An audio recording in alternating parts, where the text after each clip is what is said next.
વ્યક્તિનો વિકાસ, સમાજનો વિકાસ, દેશનો વિકાસ જો ઈચ્છતા હોઈએ ને તો એક જ સાધન છે, એ છે શિક્ષણ. ભણતર એ ત્રીજી આંખ છે, આવું આપણા વડીલો કહેતા. આજે ગામના ઓટે ઘણા બેઠા વ્યક્તિઓ બેઠા હોય ને વાતો કરતા હોય, તમને ખબર હોય કે મને મારા મા બાપે ભણાવ્યું નહીં. ઘણા બેઠા બેઠા વાતો કરતા હોય, મને મારા મા બાપે ભણાવ્યું નહીં, નહીતર હું આજે ડોક્ટર હોત, વકીલ હોત, એન્જિનિયર હોત, પ્રોફેસર હોત. આવી વાતો કરે. ખરા અર્થમાં એ વ્યક્તિની અંદર ટેલેન્ટ છે, પણ એને શિક્ષણનું માધ્યમ, પ્લેટફોર્મ એ મળ્યું નથી. એ સમયની વાત હતી કે જ્યારે શાળાની અંદર કોઈ પ્રવેશોત્સવના કાર્યક્રમ નહોતા. જ્યારે એ દિવસો આપણે યાદ કરીએ, આજના આ શાળા પ્રવેશોત્સવના કાર્યક્રમને ધ્યાને લઈ, તો આપણી વખતે કેવું હતું? પરિસ્થિતિ ખૂબ વિપરીત હતી કે રણિયાવાળી નિશાળો હતી. અત્યારે ચોમાસાની સ્થિતિ હોય અને રૂમોમાં ક્યાંય કોરું ના હોય, આખા રૂમ છે પાણી ભર્યા હોય, બેસવાની ક્યાંય જગ્યા ના હોય, અને કોઈ સાધન સામગ્રી નહોતી. એ સમયે ભણવા માટે શું લઈ જવું? આજે તમે જો કેટલા બાળકોને આ દફતરો ને આ બધી કીટો ને આ સીટ ને આવું બધું આપીને પ્રોત્સાહિત કર્યા. પણ એ સમયે ખાતરની થેલી, એનું દફતર બનાવીને ભણવા માટે લઈ જતા, પાટીને પેન, આવું બસ, આ સિવાય બીજું કાંઈ નહીં.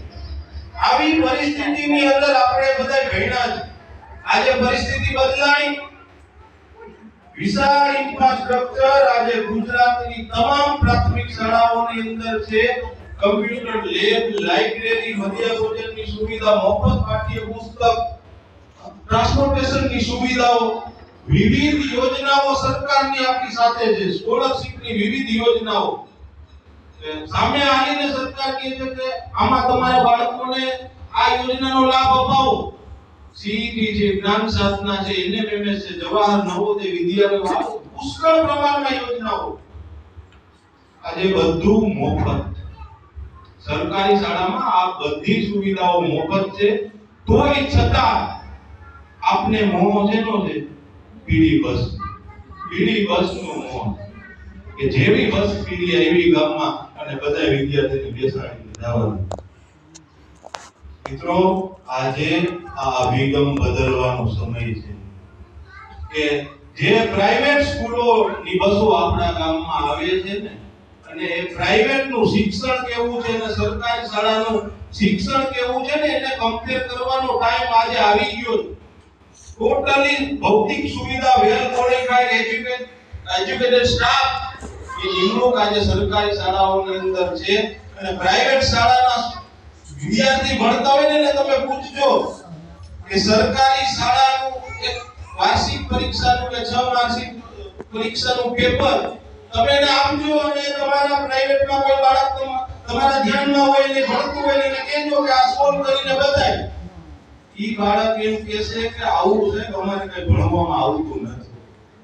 મતલબ કે અભ્યાસક્રમ હોય ને એ પણ આ શાળાના શિક્ષકો જે ભણાવતા નથી. અને અહીંયા જે વ્યવહારિક પ્રકારનું શિક્ષણ છે સરકારી શાળામાં આપવામાં આવે છે. તો આવું વેલ ક્વોલિફાઈડ આપણી પાસે સ્ટાફ છે, આવા શિક્ષકો છે, આટલી ભૌતિક સુવિધાઓ છે, તો પણ આપણે કેમ હવે પ્રાથમિક શાળામાં, સરકારી શાળામાં આપણા બાળકને મૂકતા નથી?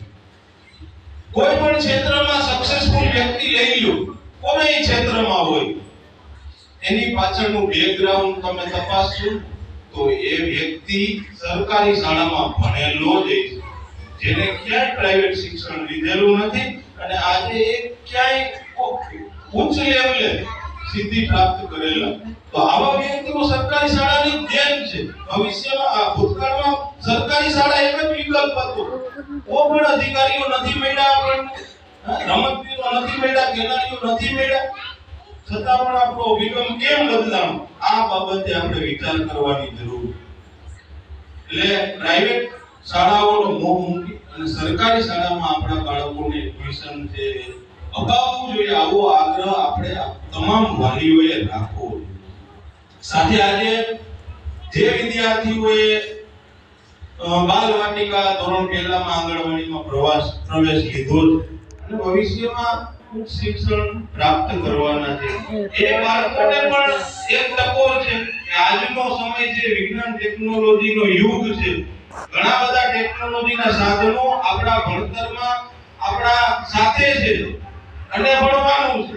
જેમ કે મોબાઈલ છે એ વિકાસનું સાધન છે અને વિનાશનું સાધન છે.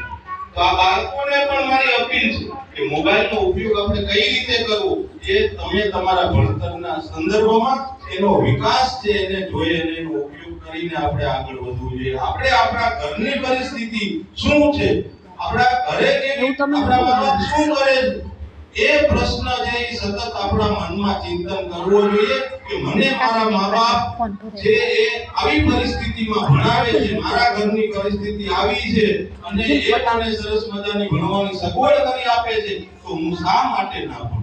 પૂછજો જે માતા જે વાલીઓ છે મજૂરી કરીને પોતાના બાળકોને ભણાવે, સવારમાં 8 વાગે કોઈના ખેતરમાં વહી જવું, મજૂરી કરવી, બપોરે 12 વાગ્યાનો ટાઈમ હોય, એવું ટાણું થયું હોય ને થોડુંક બાકી હોય ને અને તડકો થયો હોય ત્યારે એ પૂરું કરવું ને એ બહુ અઘરું કામ. બાજુમાં વરસાદ ચાલુ થઈ ગયો છે, જમવાનો બ્રેક પડ્યો હોય, હજી 1:45 થયા હોય ને તા તેને ઓલો ખેતરવાળો માલિક કે હાલો વળગી જાય.